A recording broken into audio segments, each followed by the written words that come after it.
Ate,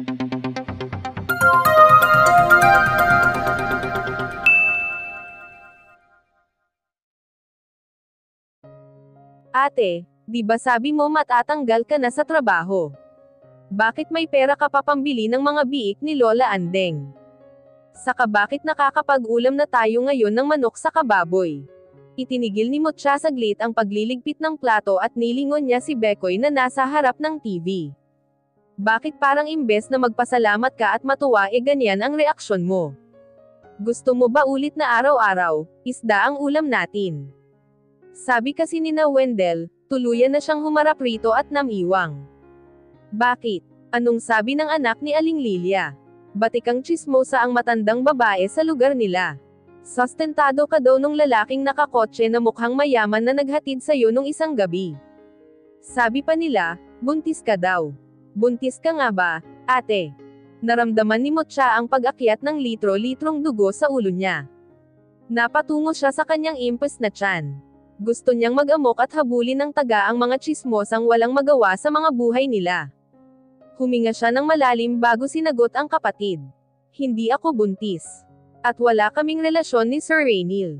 Mabait lang sa akin iyong nanay niya. Siguro dahil walang babaeng anak kaya magaan ang loob sa akin. Iyon lamang ang naisip ni Mutya na dahilan kaya natutuwa sa kanya si Doña Cynthia. Huwag mong pansinin iyong mga makakiteng dila nating kapitbahay. Mga inggit-era lang ang mga yan. Sinong mga inggit-era? Ani Lola Andeng niya na pumasok galing sa likod ng bahay.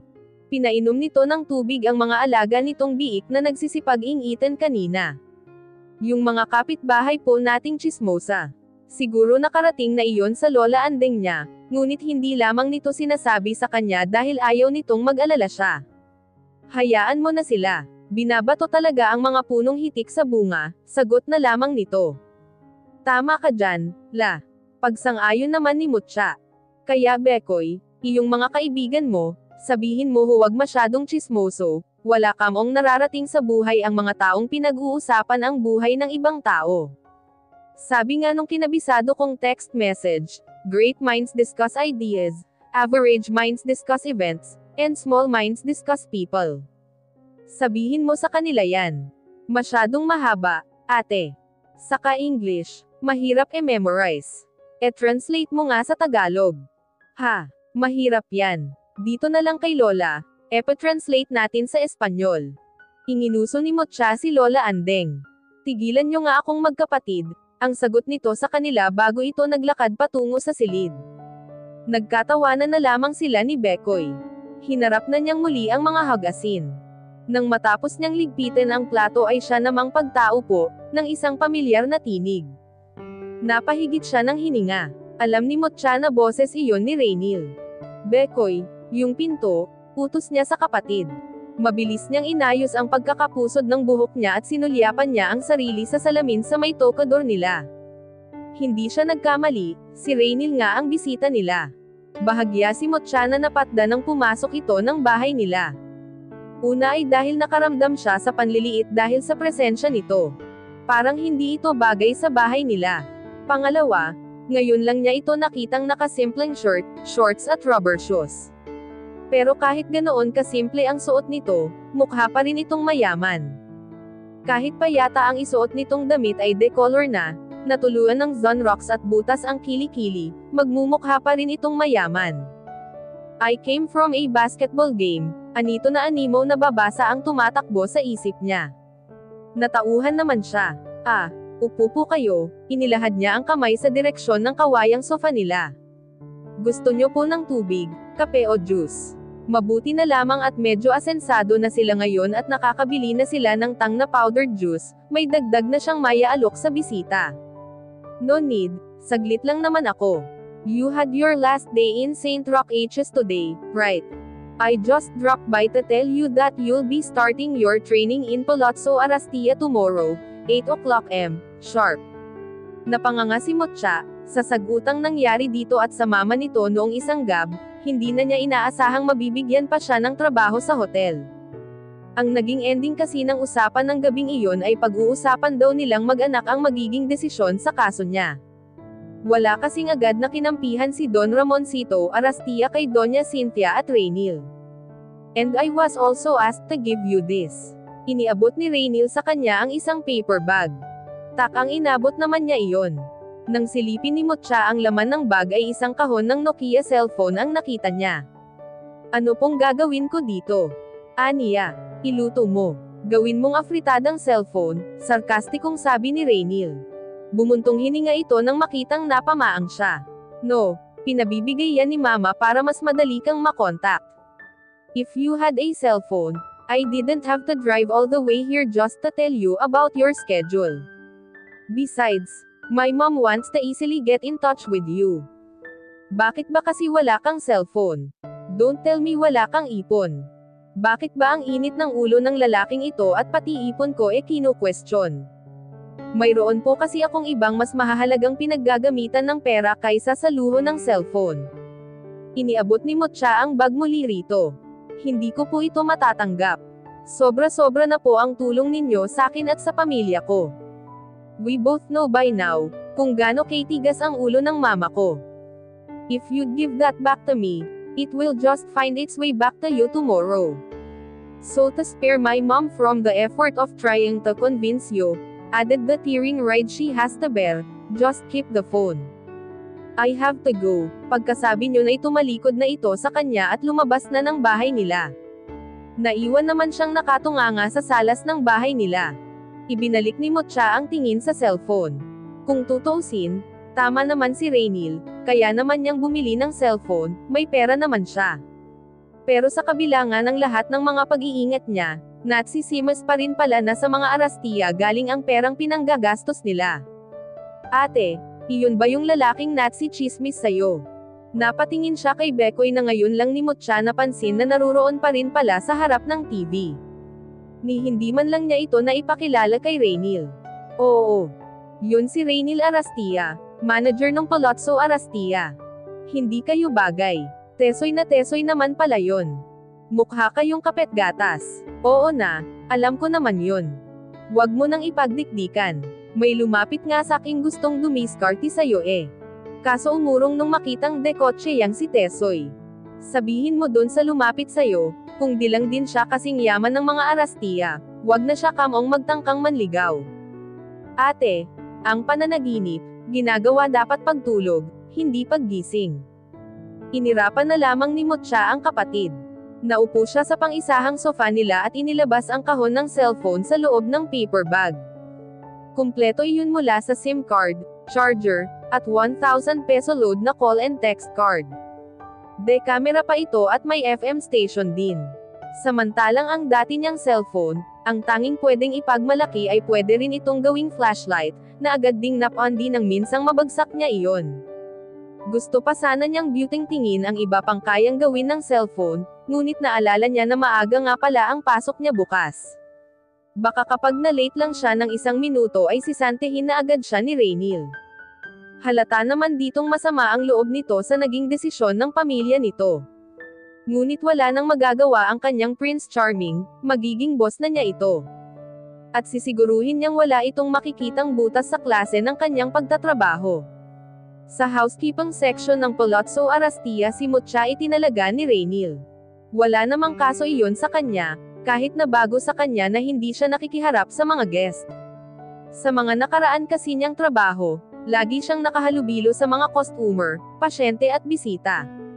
Pero sa trabaho niya ngayon, ayon na rin sa supervisor niya na siya ring nagbigay sa kanya ng orientation, noong unang araw niya, dapat ay invisible sila sa mga guest ng hotel. May oras ang lahat ng ginagawa nila mula sa pagliligpit, paglilinis, pagpapalit ng mga linan, tuwalya, bedsheet, at mga toiletry. Isang buong linggo rin ang naging training ni Mucha bago siya nabigyan ng sariling mga kwarto na nakatakdang linisin at ligpitan. Bawat guest ng hotel ay binibigyan ng guest preference card, kung saan inilalagay ng mga ito kung paano nito gustong linisin ang kwarto nito. Gusto ba nitong huwag ligpitin ang ilang bahagi, katulad ng desk area, kung gusto ba nito ng mas maliwanag na ilaw, o ng dagdag na gamit na pangkusina sa kitchenette area, at iba pa. Sa tingin niya, baby ng Palazzo Arastia ang mga guest nito, pero hindi pa rin niya lubos maisip na mayroong handang gumastos ng libo-libong piso para manatili sa hotel na kagaya ng Palazzo. Naging kaibigan niya ang mga kasamahan sa housekeeping. 7 silang lahat, pang-8 ang supervisor nila. Isa rin sa mga naging malapit sa kanya ay ang receptionist na si Trixie, ang receptionist na nakausap niya noong nag-check-in sila ng best friend niyang si Idlin sa Palazzo, noong nanalo siya sa raffle, pati na rin noong gabing dapat sana ay may magaganap sa kanila ni Keith. Naitandaan kasi agad siya ni Trixie, at sa pamimilit nito ay napapayag siya nitong ikwento rito ang dahilan, kung bakit siya dapat makikipagkita kay Keith ng gabing iyon. Nasilip din daw kasi nito na may lamang pera ang sobrang ibinigay nito sa kanya. Kaya naman 4 na sila ngayon na nakakaalam ng sikretong iyon, siya, si Keith, si Idlin at panghuli si Trixie. Katulad ni Idlin, pinapangako pa niya si Trixie na huwag nitong ikwento iyon sa iba. Sa kabuuan ay maayos naman ang lagay ng pagtatrabaho ni Mucha sa Palazzo Arastia. Kung mayroon man sigurong hindi magagandang nangyayari, nag-umpisa lamang iyon nung pang-4 na araw niya sa training at nakasalubong nila si Savannah at si Rainil na naglalakad papunta sa kotse ng boss nila sa parking lot. Kasama niya noon si Trixie at isa pa niyang kasamahan sa housekeeping. Sa likod ng hotel kasi pumapasok at lumalabas ang mga hotel staff. Nang magtama ang mga mata nila noon ni Savannah, pakiramdam ni Mucha ay para itong pusang handang pagkakalmutin siya ng walang patumangga. At ganoon na lagi ang tinging ibinibigay nito sa kanya sa iilang pagkakataon na nagkakatagpo ang landas nila sa hotel. Ang pakonsuelo na lamang ni Mucha sa pagkakaroon ng taong katulad ni Savannah, na gusto siyang balatan ng buhay, ay ang kabutihan sa kanya ng pamilya ni Rainil.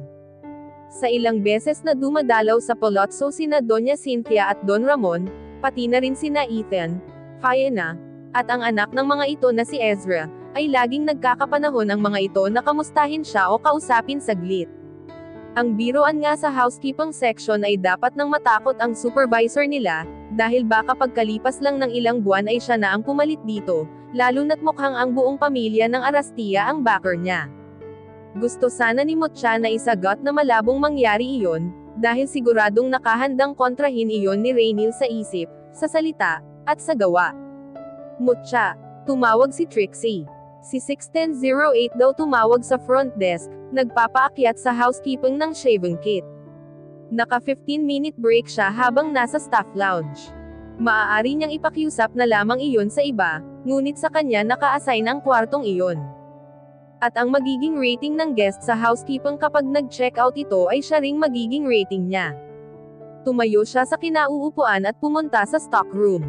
Kumuha siya roon ng isang shaving kit at umakyat sa 1608. Ewan ba naman niya sa Arabong guest doon kung anong ginagawa sa shaving kit. Kaka-replenish lang niya noon kaninang umaga. Nang makarating si Mucha sa tapat ng pinto ay nag-doorbell siya sabay sabi, "Housekeeping." Ilang saglit pa ay bumukas na ang pinto.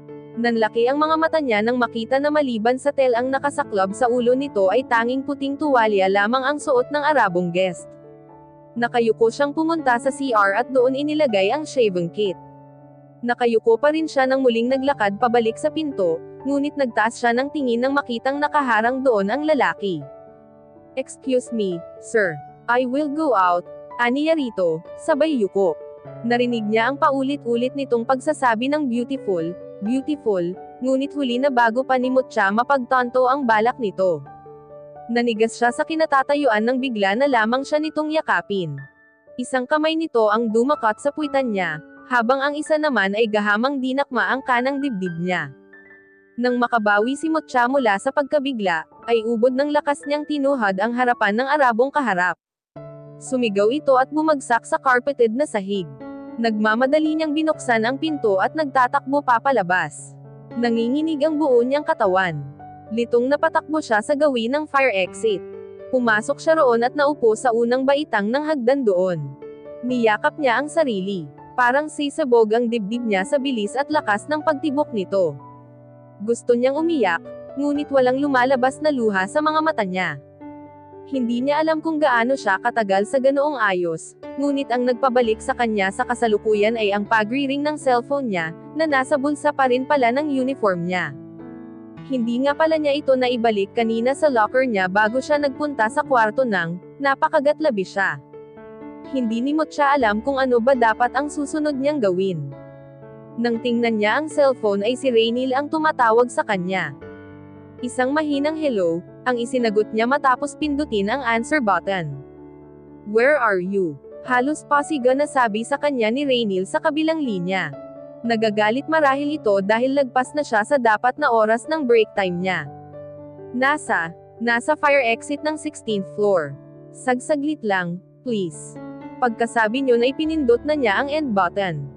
Hindi pa ni Mutya kayang bumalik sa trabaho, pero hindi niya rin alam kung paano sasabihin sa iba ang nangyari. Muli siyang bumalik sa pagtulala sa kawalan nang biglang bumukas ang pintuan ng fire exit. Alarmado siyang napatayo. Ang unang pumasok sa isip niya ay nasundan siya ng lalaking Arabo. Ganoon na lamang ang pagkabigla niya nang ang nag-aalalang mukha ni Raynil ang bumungad doon. "I know what happened. Are you alright?" Ewan ba niya, ngunit sa sinabi nitong iyon siya napaiyak. Hindi na ni Mutya napigilan. Basta nagtuloy-tuloy na lamang ang pagtulo ng luha niya. Hindi niya alam kung paano nangyari, basta natagpuan na lamang niya ang sarili sa loob ng mga bisig ni Raynil. Mahigpit siyang yakap-yakap nito, at sinasabihan ng Esh. Tahan na lalo namang nagpapaiyak sa kanya. Napakasinsero kasi ng pag-aalala ni Raynil sa kanya. Matagal sila sa ganoong posisyon.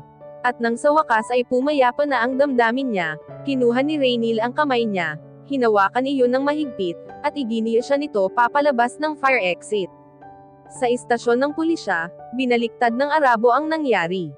Inakit daw ito ni Mutya, inalok ng panandali ang aliw, ngunit nang hindi sila nagkasundo sa presyo ay bigla na lamang daw niya itong tinuhad at nagtatakbo siya papalabas. Napatayo si Mutya sa kinauupuan niya nang marinig iyon. "You are a lie. I will go out then but you holded me, then I tuhod-tuhod you." Inakto pa ni Mutya ang pagtuhod dito. "Why would I sell myself to you? I have work, you smell bad, and you look badder." Hinawakan naman siya ni Raynil sa balikat na siyang kasama niya sa pulisya. Ang pulis naman sa desk ay abala sa pagtatype. "Mr. Al-Zahabi," si Raynil naman ang kumausap sa Arabo. "We Filipinos give high respect to our women. We value dignity and integrity. And this, I can tell you, our women wouldn't choose to go through the whole 9 yards of court hearings, especially if it would be a case of attempted rape or acts of lasciviousness. Our women wouldn't want to subject themselves to such scrutiny and judgment. We all know you're lying, and that your lawyer won't be able to save you. We're looking at years of imprisonment here, Mr. Al-Zahabi. So please, just tell the police officer what really happened." Nag-iwas naman ng tingin sa kanila ang Arabo, nag-iisip marahil. Marahan nitong hinimas-himas ang balbas. Napaisip din siya. Kaya napag-alaman ni Raynil ang nangyari sa kanya sa kwarto ng Arabo ay dahil sa tumawag ang Arabong manyakis sa front desk. Gusto raw kasi nitong magpadala sa ospital, para raw ipa-check up kung hindi raw ito napuruhan sa pagtuhod niya rito. Kaya kung ganoon din lang, lalo pa niya itong tatakutan. "You know, Mr. Al-Zahabi, I have example of your hairs in the shaving razors you use." Napatingin sa kanya ang tatlong lalaki. "I know a very good mangkukulam. If I give her the example of your hair, she can make your eggs fall down." Sabay na natawa si Raynil at ang pulis habang kumunot naman ang noo ng Arabo. Nagpaliwanag si Raynil.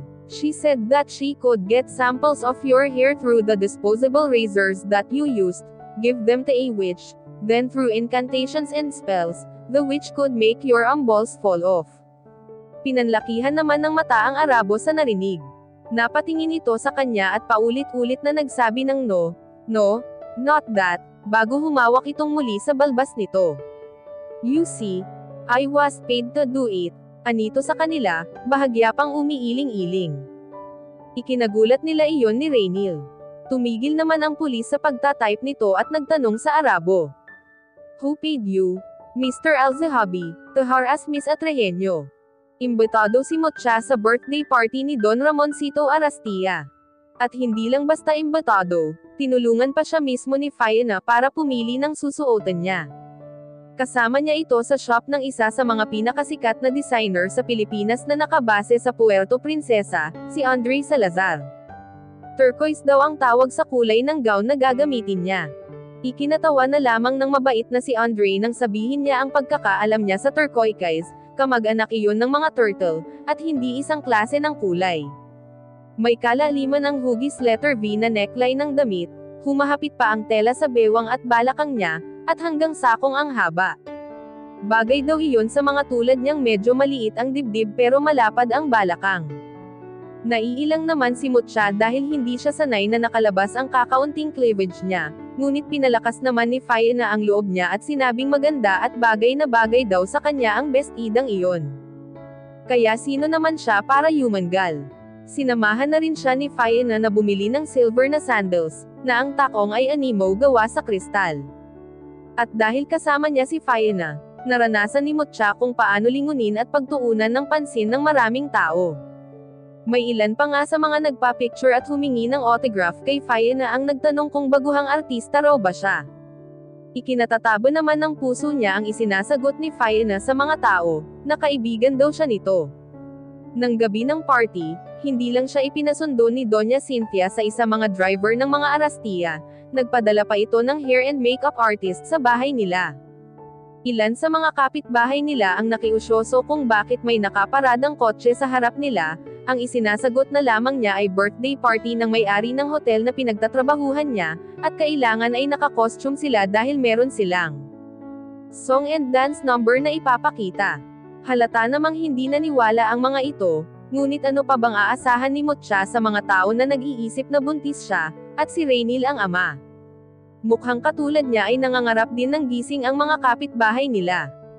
Matapos magmanot magpaalam sa Lola Andeng niya ay sumakay na siya ng kotse at tinunton ang daan patungo ng mansion.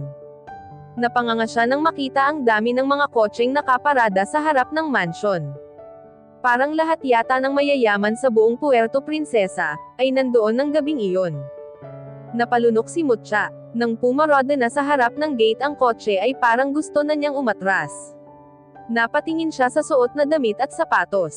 Sayang naman ang ginastos ni Faye na para sa mga ito. Bumuntong hininga siya at lumabas na ng sasakyan. Nasa bungad ang mag-asawang Don Ramoncito at Doña Cynthia. At sumasalubong sa bawat dumarating na mga bisita.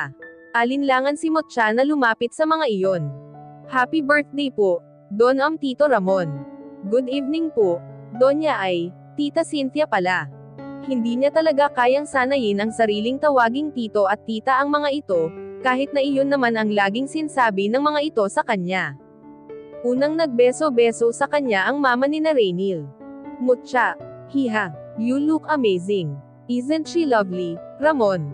Sumunod naman ni Mucha na i-donate ang pisngi sa papa ni Raynil. Namataan niya ang dalawang mesa na puno ng regalo.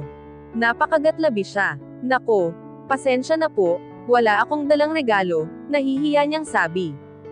Ang mahalaga ay nakarating ka, iha, sagot ni Don Ramon. Kumpadre, happy birthday, anang mga panibagong bisita na dumating. Nagpaalam sa kanila saglit si Don Ramon, para kausapin ang mga ito, habang si Doña Cynthia naman ay hinawakan siya sa kamay at hinayla papasok ng mansion. You need jewelry, narinig ni Mucha na sabi nito sa kanya. Ikinurap-kurap niya ang mga mata para masanay siya sa liwanag ng buong solar ng mansion. Natanawan at nadaanan niya ang stage na mayroong live band, ang buffet table, mayroon ding bar, root par ito ang mga waiter, at mga bisitang mukhang mayayaman lahat. Mukhang siya lang yata ang bisitang yagit sa totoong buhay sa pagtitipong iyon. Kumuha ng sinasabi nitong alahas na ipapasuot sa kanya si Doña Cynthia sa kwarto, kaya't naiwan muna si Mucha sa living room, malapit sa may hagdanan.